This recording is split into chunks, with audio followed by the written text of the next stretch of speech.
You know that moment someone asks you, "What are you doing this weekend?" You say, "I'm staying home." And they look at you like you just officially resigned from society, like you announced you're done with humanity. There's this quiet assumption in our culture: if you choose to be alone, something must be wrong.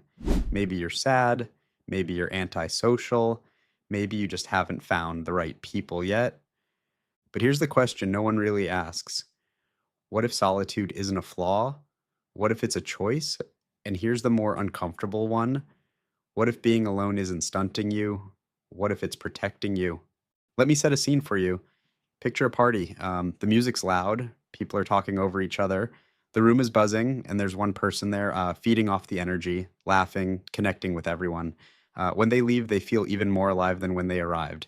Then there's a second person, they're talking too, smiling, engaging, but inside there's this invisible meter running tick tock, tick tock, tick tock.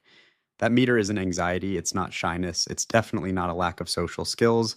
They're just aware of something. They know that if they stay past a certain point, they'll start drifting away from themselves. And so they have to leave back to their space, their quiet, the unfiltered version of who they are. Society applauds the first person. The second one, people look at them and ask, "Are you okay?" But what if the real question is this? What if what the second person is doing isn't a flaw?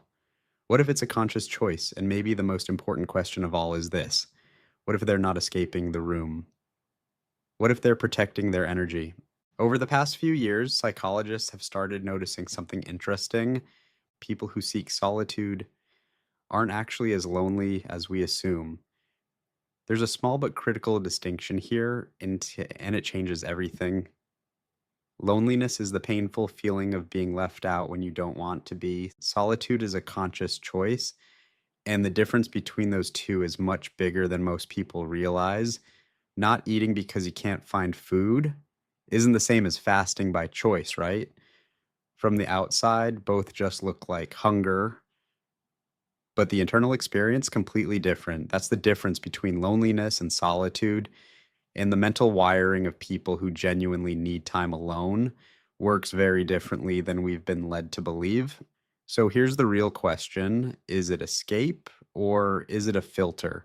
Here's where it starts to get really interesting. Most people who genuinely enjoy being alone actually carry a deeper internal security than we assume. No, not the loud kind of confidence that says, "I don't need anyone." It's quieter than that, more grounded. Most of us walk around with invisible cups in our hands, cups waiting for someone's approval, someone to laugh at our joke, someone to witness our life, and that's human, completely human. But for some people, when they're alone, that emptiness doesn't trigger panic because instead of handing that cup to others, they've learned how to fill it themselves with their thoughts, with what they create, with their own inner dialogue. Is that freeing? Yes, but it can also be dangerous because at some point a person might start believing they don't need anyone at all. And that's where the line between strength and defense mechanism begins to blur. That's where the real difference starts. And there's the creative side of this too. Research shows that people who enjoy being alone tend to score higher on creative thinking tests. But it's not just about higher scores, it's about the environment. Because when you're alone, your brain relaxes. You're not constantly adjusting yourself. What did they think? How do I look? Did I talk too much? Not enough? That background noise starts to fade, and the mind finally finds space. It begins to wander. It plays with ideas that might sound ridiculous.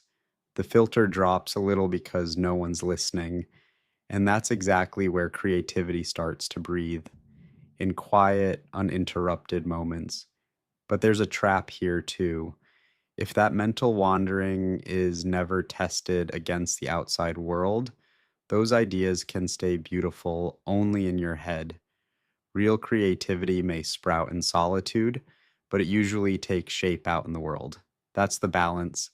But now the topic moves into more sensitive territory because most people who genuinely enjoy solitude share another common trait. emotional autonomy. In other words, not constantly needing someone else to regulate your mood. Now, be honest. When your mood drops, is your reflex to reach for your phone? When you're bored, can you sit there without texting someone? Or does the silence make you uneasy? This is where the difference begins.